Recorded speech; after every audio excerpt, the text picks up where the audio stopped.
Welcome back. Let's learn more about value, a critical concept in Lean. As we continue with the value module of the Introduction to Lean course, let's use a real-life example to deepen our understanding of the concepts of value and waste. In this clip, you will learn about Lean value analysis.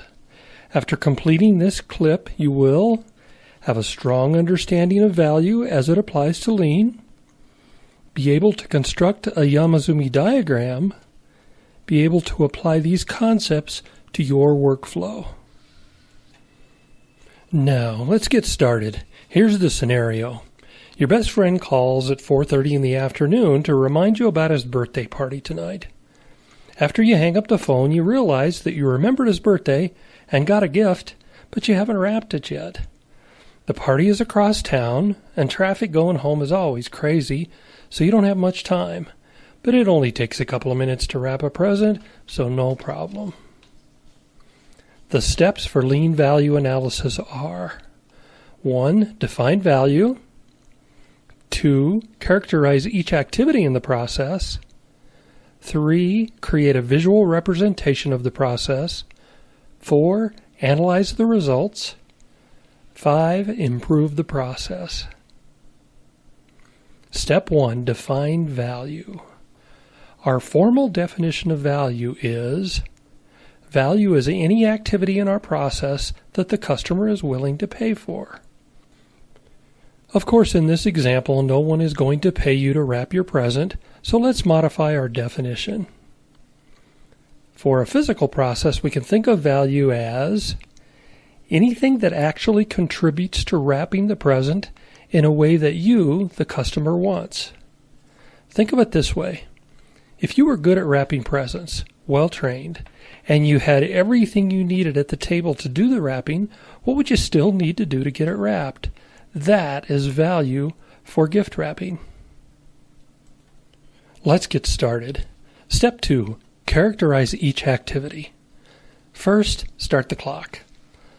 The present is hidden in your bedroom closet, and you were thinking ahead, so the wrapping paper is there too. Clear a place on the kitchen table. Now, cut the paper to size. Wait, where's the scissors? You saw them just the other day in the drawer. You know the drawer, the one in the kitchen or in your office desk where everything goes when you aren't sure where else to put it.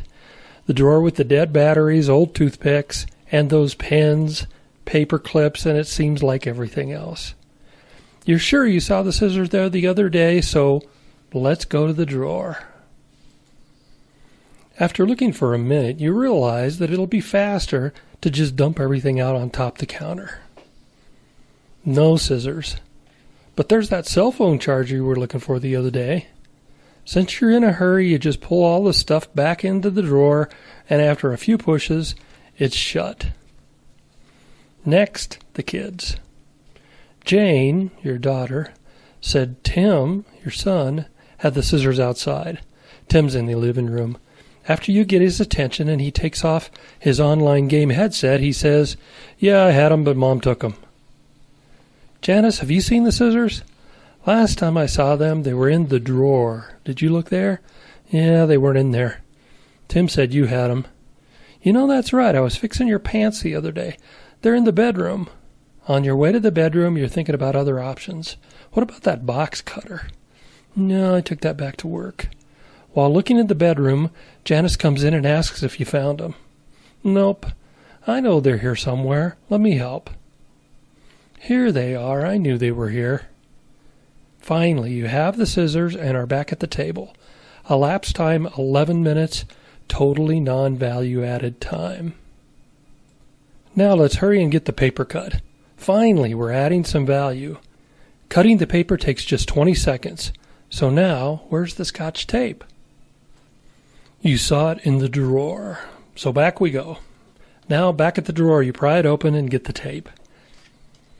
Back to wrapping, and you guessed it, the first piece we pull off the tape roll is the end of the roll. That's probably why it was in the drawer. Just then, Jane walks by. Have you seen any Scotch tape? At this point, you're starting to get stressed. Yeah, there's some in the drawer. That's where I got this one. It was empty. I have some in my room. On your way to Jane's room, you're thinking you're glad the tape wasn't in Tim's room. That place is scary. As usual, you can't find it. Just then, Jane comes in and finds it under her books on her desk. Back to wrapping, total elapsed time 8 minutes, totally non-value added. Finally, let's get it wrapped. Tape the paper to the box, value added time. Fold it over, value added time. Tape the wrapping paper to the box. Oh my gosh, the paper's too short. You were in such a hurry you cut it too short. Thank goodness you have extra paper so you can cut it again and go back through the wrapping process. Total value added 40 seconds, but since you wrapped it twice because of a mistake, half of the value is waste. Finally, it's wrapped. Now a bow. There's one somewhere, but no time to look for it. How about a ribbon? Making a ribbon takes 4 minutes with 30 seconds value added. That means 3 minutes and 30 seconds of non-value added time because you had to find the roll of ribbon. Here you compromised value because of the waste in the process. The present is missing a nice bow. A key benefit of reducing waste is there's more time to add value. Finally, we're done. Wait, a name tag. You know you have one somewhere, but you don't have time to look for it, so you compromise again. A printer paper tag works and is quick. Total time, 3 minutes with 15 seconds being value added. Finally, the present is wrapped and ready to give. Step 3, create a visual representation of the process. Look at our Yamazumi diagram. The value added in green is a very small portion of the total lead time. Most of the process is waste, non-value added. Let's do some analysis. Step 4, analyze the results. Here's a quick calculation for our process. The total lead time was 27 minutes 40 seconds, and the value added time was 1 minute 45 seconds. So, 6.3% of our process was value added time. The rest was waste. I'm sure you're thinking that this scenario is not real. I've exaggerated the process to make a point. In reality, this is very similar to the processes in our day-to-day workflow.